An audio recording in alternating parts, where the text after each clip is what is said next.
Hi all, இன்னைக்கு Friday afternoon work from home பண்ணிட்டு இருக்கிறதுனால லஞ்ச் குக் பண்ணலான்னு வெந்தயக்கீரை இருக்கிறதுனால ஆந்திரா ஸ்டைல் மெந்த பப்பு பண்ணலான்னு ஒரு குக்கரில் 1/2 கப் துவரம்பருப்பு எடுத்துகிட்ருக்கேன். ஆக்சுவலி எங்கள் வீட்டில் நாங்கள் 2 பேர் தான், நானும் என்னோடய ஹஸ்பண்டு. ஸோ நான் வந்து 2 பேருக்கான குவான்டிட்டி பண்ணிகிட்ருக்கேன்.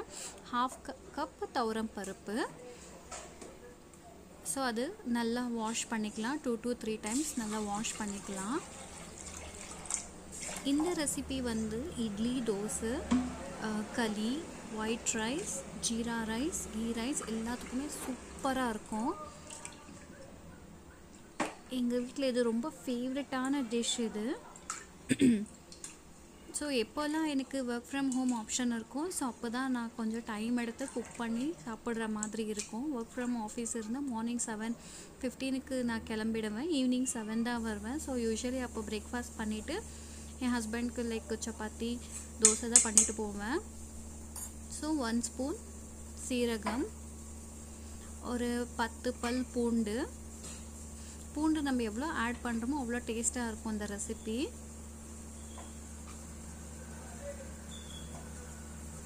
பச்சை மிளகா ஒரு 8, காஞ்ச மிளகாட பச்சை மிளகா நல்லாயிருக்கும். ஒரு வெங்காயம், ஒரு மீடியம் சைஸ் வெங்காயம்,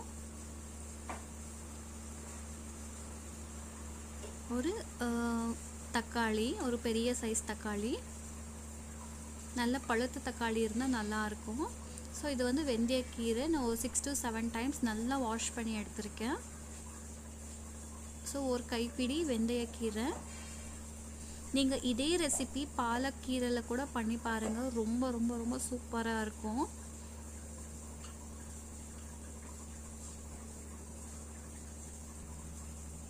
ஸோ இதில் 1/2 டீஸ்பூன் டர்மரிக் பவுடர் ஆட் பண்ணிக்கலாம். இது கூட பெருங்காயம் ஆட் பண்ணலாம். பெருங்காயம் ஆட் பண்ணால் ரொம்ப டேஸ்ட்டாக இருக்கும்.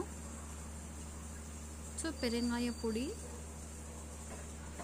இது கொஞ்சம் ஆட் பண்ணிக்கலாம். இப்போது நம்மளுக்கு தேவையான அளவுக்கு வாட்டர் ஆட் பண்ணிக்கலாம். ஸோ நாங்கள் 2 பேர் இருக்கிறதுனால கம்மியாக ஆட் பண்ணிக்கிறேன். ஸோ இப்போது இது விஷுவல் போட்டுட்டு ஒரு 4 to 5 விஷுவல்ஸ் எடுத்துக்கிறேன். பிகாஸ் நான் வந்து துவரம்பருப்பு ஆல்ரெடி சோக் பண்ணி வைக்கல, ஸோ அதனால நான் 2 விஷுவல்ஸ் எக்ஸ்ட்ரா கொடுக்குறேன். நீங்கள் ஏதாவது துவரம்பருப்பு சோக் பண்ணி வச்சுருந்தீங்கன்னா உங்களுக்கு ஒரு 2 to 3 விஷுவலே போதும். நான் இப்போ தான் என்னோடய ஒர்க் முடிச்சுட்டு லன்ச் பிரேக்கில் வந்து குக் பண்ணிகிட்ருக்கேன். ஸோ டைரெக்டாக துவரம்பருப்பு ஆட் பண்ணுறதுனால நான் ஒரு 5 to 6 விஷுவல்ஸ் கொடுக்குறேன். ஸோ எனக்கு 1 to 2 இந்த லன்ச் டைமில் நான் எப்படி மேனேஜ் பண்ணுறேங்கிறது தான் இந்த வீடியோ. ஸோ 3 to 4 விஷுவல் நான் 5 to 6 தான் கொடுத்தேன்.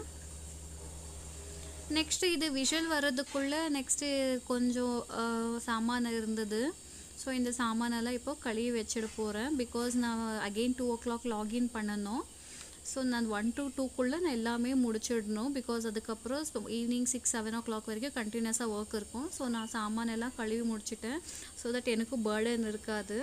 எனக்கு எப்போவுமே கிச்சன் க்ளீனாக இருந்தால் தான் பிடிக்கும். நெக்ஸ்ட் இப்போ விஷுவல் போயிடுச்சு.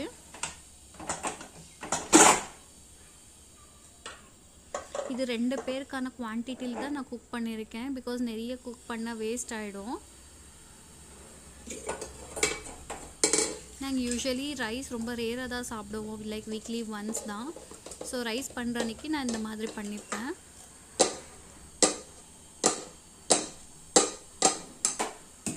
ஸோ இதை வந்து நம்ம கடைஞ்சிடலாம்.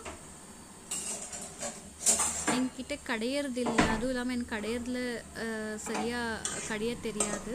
அதனால் பொட்டேட்டோ ஸ்மாஷர் இருக்கு இல்லையா, ஸோ நான் அதுதான் யூஸ்வலி யூஸ் பண்ணுவேன். நீங்கள் கடையிறதுல கடையிறதுல பண்ணிக்கோங்க, நல்லா வரும்.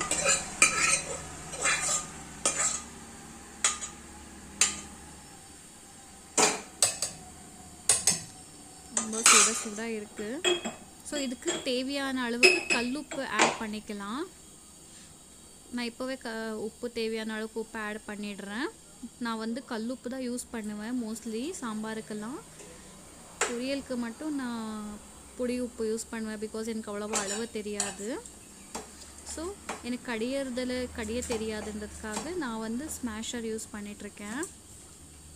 ஆல்ரெடி நல்லா வெந்திருக்கு. சும்மா ஒரு கொஞ்சம் 2 மினிட்ஸ் கொஞ்சம் அப்படி நல்லா கடைஞ்சோம்னா நல்லா கம்ப்ளீட்டாக ஸ்மாஷ் ஆகிடும். ஸோ இப்போ நம்ம தாளிச்சிக்கலாம். அதே குக்கரில்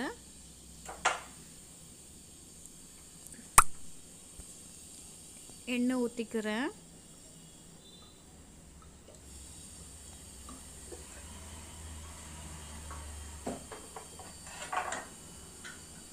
நெக்ஸ்ட் நான் வந்து பூண்டு வேக வைக்கிறதுக்கும் பூண்டு ஆட் பண்ணுவேன், தாளிக்கிறதுக்கும் பூண்டு இடித்து போடுவேன். ஸோ தட் அந்த ஸ்மெல்லு ஃப்ளேவர் ரொம்ப ரொம்ப நல்லா இருக்கும். ஸோ டைரெக்டாகவும் ஆட் பண்ணிக்கலாம், இடித்து ஆட் பண்ணிக்கலாம். அது நம்மளோட சாய்ஸ் தான். நான் வந்து இடித்து போட்டுக்கிறேன். உங்களுக்கு வேணால் நீங்கள் டைரெக்டாக கூட போட்டுக்கலாம். நிறைய வேணாம், ஜஸ்ட் ஒரு 4 to 5 போதும். ஜஸ்ட் அந்த ஃப்ளேவருக்காக, அந்த தாளிக்கிற ஃப்ளேவருக்காக. ஸோ நான் ஒரு 5 to 6 பூண்டு இடித்து வச்சுக்கிறேன்.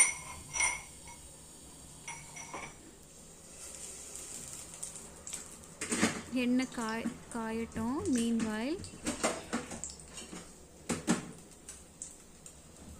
இப்போ கடுகு 1 ஸ்பூன், சீரகம் நான் வேக வைக்கும் போதும் சீரகம் ஆட் பண்ணியிருந்தேன். அதில் 1 டீஸ்பூனு, இதில் 1 டீஸ்பூனு. சீரகம் போட்டால் நல்ல ஃப்ளேவர் கொடுக்கும். நான் வந்து பருப்பு குழம்பு, கீரை குழம்பு மேக்ஸிமம் இதுக்கெல்லாம் சீரகம் பெருங்காயம் கம்பல்சரி ஆட் பண்ணுவேன். ஸோ தட் அந்த ஃப்ளேவர் டேஸ்ட் நல்லாயிருக்கும். 2 காஞ்ச மிளகா கிள்ளி போட்டுக்கிறேன். பச்சை கருவேப்பிலை முடிஞ்சளவுக்கு பச்சை கருவேப்பிலை ஆட் பண்ணால் நல்ல ஃப்ளேவர் டேஸ்ட்டாக இருக்கும். தட்டி போட்ட பூண்டு. ஸோ இது நல்லா ஃப்ரை பண்ணிக்கலாம். அந்த பூண்டு வந்து நல்லா மீடியம் கோல்டன் ப்ரௌன் ஆகிற வரைக்கும் நல்லா ஃப்ரை பண்ணிக்கலாம் ஆயில்லையே. இப்போ பெருங்காயம் அகெயின் ஆட் பண்ணிகிட்ருக்கேன்.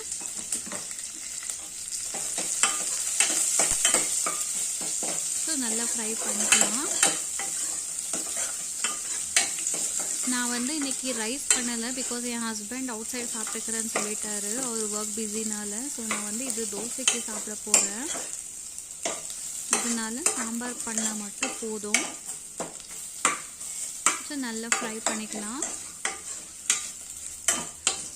ஆஃபீஸ் போகிற அன்றைக்கி எனக்கு ஆஃபீஸ்லேயே morning breakfast, afternoon lunch, evening ஸ்நாக்ஸ்லாம் இருக்கும். ஸோ ஆஃபீஸ் போகிற அன்றைக்கி மோஸ்ட்லி நான் வீட்டில் சாப்பிடவே மாட்டேன். என் ஹஸ்பண்டுக்கு வரைக்கும் என்ன வேணுமோ கேட்டுட்டு அவருக்கு செஞ்சு வச்சுட்டு போயிடுவேன்.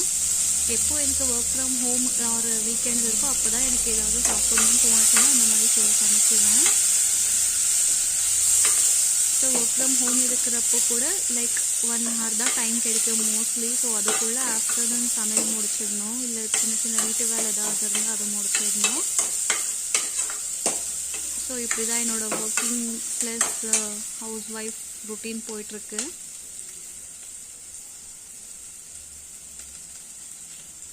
ஸ்டார்டிங்கில் நான் எப்படி ரெண்டும் மேனேஜ் பண்ண போகிறேன் அப்படின்னு ரொம்ப யோசிச்சுட்டு இருந்தேன். அதுக்கப்புறம் நம்மளால் முடியாதது எதுவுமே இல்லை அப்படிங்கிறது ப்ராக்டிஸ் ஆனதுக்கப்புறம் தான் தெரிஞ்சது. So it's not and rocket சயின்ஸ்ன்னு தோணுச்சு எனக்கு. எல்லாமே நம்ம கையில் தான் இருக்குது. நம்மளால் அது முடியாது, 2 பேலன்ஸ் பண்ண முடியாது, கஷ்டமாயிடும், மெய்டு வச்சுக்கலாம், இப்படி எல்லாமே தோணுச்சு ஸ்டார்டிங்கில். அதுக்கப்புறம் பழக லைக் எதுவுமே தோணலை. லைக் என்னால் கம்ப்ளீட்டாக மேனேஜ் பண்ண முடிஞ்சுது. So there are so many working women's இப்படி தான் மேனேஜ் பண்ணிகிட்ருக்காங்க. இன்ஃபேக்ட் சில பேரோட வீடியோஸ் வ்ளாக்ஸ் பார்த்து தான் எனக்கே அந்த மோட்டிவேஷன் அதிகமாக கிடச்சிது. Okay, everybody most of the people are doing அப்படி வை கான்ட் மீ அப்படிங்கிற மாதிரி எனக்கு அந்த மோட்டிவேஷன் அப்படி தான் எனக்கே கிடச்சிது. ஸோ சம்டைம்ஸ் நம்ம ரொம்ப டீமோட்டிவேட்டடாக இல்லை நம்மளால் முடியுமா அப்படின்னு யோசிக்கும் போது நம்ம வெளியில் போய் அவுட் சைட் வேர்ல்டு பார்த்தா தான் நம்மளுக்கே தெரியும், ஓகே அவுட் சைட் வேர்ல்டெல்லாம் இப்படி தான் இருக்குது. ஸோ நம்மளாலேயும் முடியும் அப்படிங்கிறது அப்போ தான் நம்மளுக்கு தெரியும். ஸோ நானும் நிறைய ஒர்க்கிங் விமென்ஸோட விலாக்ஸ் பார்த்து தான் நானே ரொம்ப இன்ஸ்பிரேஷன் ஆனேன்.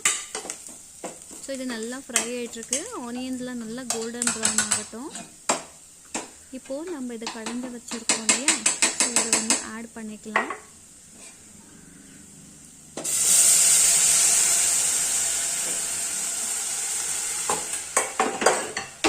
இது வந்து 2 பேருக்கான குவான்டிட்டி தான். யூஷுவலி நான் அன்னன்னைக்கு எவ்வளோ தேவையோ அவ்வளோதான் சமைப்பேன். அதிகமாக சமைச்சிட்டு ஃப்ரிட்ஜில் வைக்க மாட்டேன். பிகாஸ் மோஸ்ட்லி நெக்ஸ்ட் டே என்னோடய ஹஸ்பண்ட் சாப்பிட மாட்டார்.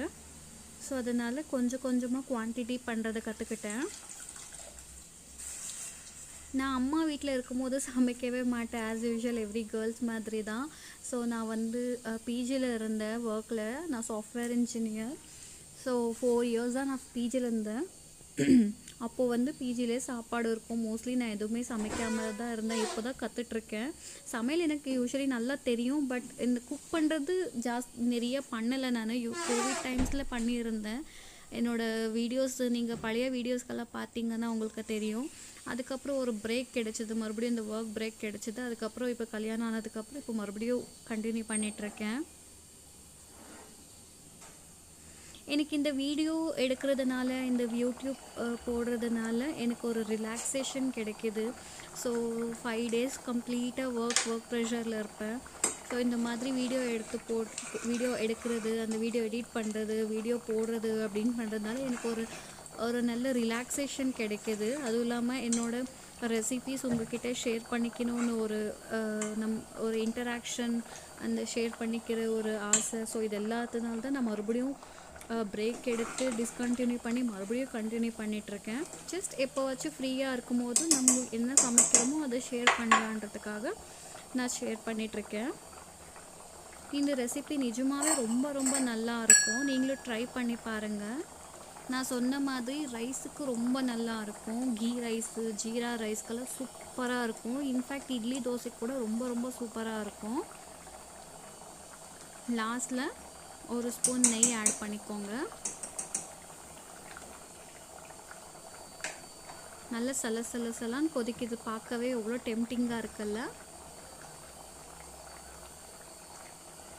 எனக்கு இது ஃபேவரட் ரெசிபி. என் ஹஸ்பண்ட்க்கு இது ஃபேவரட் ரெசிபி. பட் நான் ஆஃபீஸ் போகிற அன்றைக்கி என்னால் இவ்வளோ பொறுமையாக குக் பண்ணிகிட்டு இருக்க முடியாதுன்றதுனால நான் ஒர்க் ஃப்ரம் ஹோம் இல்லை வீக்கெண்ட்ஸில் டைம் கிடைச்சா நான் இந்த மாதிரி குக் பண்ணுவேன்.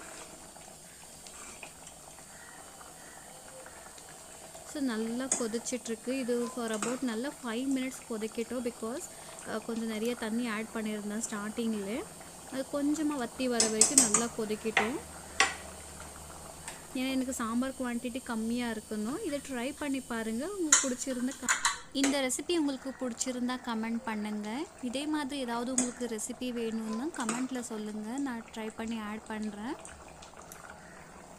என்னோடய வீடியோ உங்களுக்கு பிடிச்சிருந்தா லைக் பண்ணுங்கள், ஷேர் பண்ணுங்கள், கமெண்ட் பண்ணுங்கள். மறக்காமல் சப்ஸ்கிரைப் பண்ணுங்கள். கூடவே அந்த பெல் ஐக்கான் கிளிக் பண்ணுங்கள். தேங்க்யூ. Take care. பாய்.